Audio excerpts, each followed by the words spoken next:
यानंतर राजकीय वर्तुळातली महत्त्वाची बातमी बघूयात। भाजपचे नगरसेवक हे शिंदेंच्या भेटीला गेल्याची बातमी समजते। भाजपचे नगरसेवक हे एकनाथ शिंदे यांच्या भेटीसाठी गेल्याची बातमी समजते। भिवंडीच्या राजकारणाला आता नवं वळण आलेलं आहे। भाजपचे नगरसेवक हे एकनाथ शिंदे यांच्या भेटीला गेलेले आहेत असं समजतंय। भिवंडीमध्ये राजकारणाला हे नवं वळण येतंय।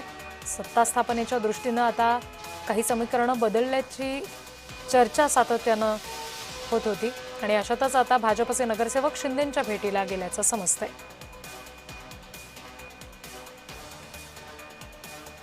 त्या भेटीसाठी नेमकं कोण कोण उपस्थित आहे आणि त्यांच्यामध्ये नेमकी काय चर्चा होतीये हे जाणून घेणं सुद्धा उत्सुकतेचं आहे, कारण सत्ता स्थापनेच्या दृष्टीने आता अनेक घडामोडी घडताना दिसत आहेत। प्रतिनिधी शुभम उमाळे हे या सगळ्या संदर्भात आपल्याला आणखी तपशील देत आहेत।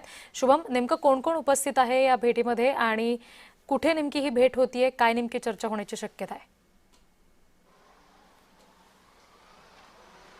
रिद्धी, खरं तर राजकारण जे आहे ते बदलताना दिसून येत आहे, कारण की भारतीय जनता पक्षाचे नाराज नगरसेवक थेट नंदनवन या ठिकाणी उपमुख्यमंत्री एकनाथ शिंदे जे शिवसेनेचे मुख्य नेते देखील आहेत त्यांची भेट घेण्यासाठी या ठिकाणी पोहोचले होते आणि काही वेळ आधी त्यांनी त्यांच्यासोबत भेट घेतली आहे आणि सर्व नगरसेवक जे आहेत ते या ठिकाणावरून रवाना झाले आहेत। रवाना होताना देखील त्यांनी बिलकुल कोणताच अवधी नाही घालवला, पटकन आपल्या गाड्यांमध्ये जाऊन बसले आणि गाड्या ताबडतोब वाहन चालकांना काढायला लावल्या। असं काहीसं चित्र नंदनवनच्या समोर काही वेळ आधी घडलेलं आहे। अर्थातच बघायला गेलं तर भिवंडीमध्ये कुठेतरी भारतीय जनता पक्ष काँग्रेस सोबत जातोय असा काहीसा एक सूर ऐकू येत असल्याने कुठेतरी भारतीय जनता पक्षाचे जे नाराज नगरसेवक आहेत त्यांनी एकनाथ शिंदे यांची भेट घेणं पसंत केलेलं आहे। खरं तर एकनाथ शिंदे यांच्या शासकीय निवासस्थान नंदनवन या ठिकाणी काही वेळ आधी भेट झाली आहे आणि नंदनवन आणि वर्षा हे अवघं अर्धा किलोमीटर अंतर आहे। म्हणजे देवेंद्र फडणवीस जे स्वतः मुख्यमंत्री आहेत, भारतीय जनता पक्षामध्ये सर्वात मोठे नेते सध्या महाराष्ट्रामधले, त्यांची भेट न घेता उपमुख्यमंत्री एकनाथ शिंदे जे शिवसेनेचे मुख्य नेते आहेत त्यांच्या भेटीसाठी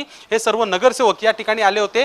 3 गाड्या या ठिकाणी आल्या होत्या, ज्यामध्ये सुमित पाटील, निलेश चौधरी, वैभव भोईर, यशवंत टावरे, प्रकाश टावरे, गीता नाईक, महेंद्र गायकवाड, हनुमान चौधरी आणि दिव्या पाटील हे सर्व नावं जी आहेत या सगळ्या लोकांनी शिंदे यांची भेट घेतलेली आहे। नेमकी चर्चा काय झालेली आहे, नेमकं समीकरण बदलतायत का, सत्ता स्थापनेचे साठी काही वेगळं फॉर्म्युला हा आता येतोय का, इतकंच नव्हे तर महायुतीमध्ये जे कॉमन एक फॉर्म्युला ठरलेला आहे महायुतीचा, त्यामध्ये आता एकनाथ शिंदे यावर काय निर्णय घेतात, श्रीकांत शिंदे देखील याच्यामध्ये काय निर्णय घेतात हे पाहणं महत्त्वाचं असेल। अगदी शुभम, आपण बघतोय की अनेक ठिकाणी खरं तर भाजप मोठा भाऊ ठरताना दिसलेला आहे। अनेक महत्त्वाची पदं भाजपनं घेतलेली आहेत हातात। मग भिवंडीमध्ये काय नेमकं घडलेलं आहे, ही नाराजी नाट्य कशासाठी, महापौर पदाच्या दृष्टीनं ही काही समीकरणं बदलताना दिसत आहेत का? कोणालाही न कळवता याबद्दलचं कोणतीही स्पष्टता अजूनपर्यंत आलेली नाहीये, पण सध्या मिळालेल्या माहितीनुसार शिंदेंच्या भेटीसाठी हे सगळे आले होते आणि कुठेतरी नारायण चौधरी यांच्या विरोधात हा भारतीय जनता पक्षातील नगरसेवकांचा गट आहे जो या ठिकाणी भेटीसाठी आला होता आणि काँग्रेस सोबत जाण्याची खेळी असल्याने हे सगळे नगरसेवक सध्या शिंदेंची भेट घेऊन या ठिकाणावरून रवाना झाले आहेत। रिद्धी, बर शुभम, पुढचे तपशील तुमच्याकडून घेऊच। सध्या धन्यवाद दिलेल्या माहितीसाठी। भिवंडीच्या राजकारणामध्ये नवं वळण येताना दिसतंय। नुकतंच भाजपचे काही नाराज असलेले नगरसेवक हे एकनाथ शिंदे यांची भेट घेऊन गेलेले आहेत। आता सत्ता स्थापनेच्या दृष्टीनं, महापौर पदाच्या दृष्टीनं काय नेमकं समीकरण बदलतंय भिवंडीच्या राजकारणामध्ये हे जाणून घेणं उत्सुकतेचं असेल।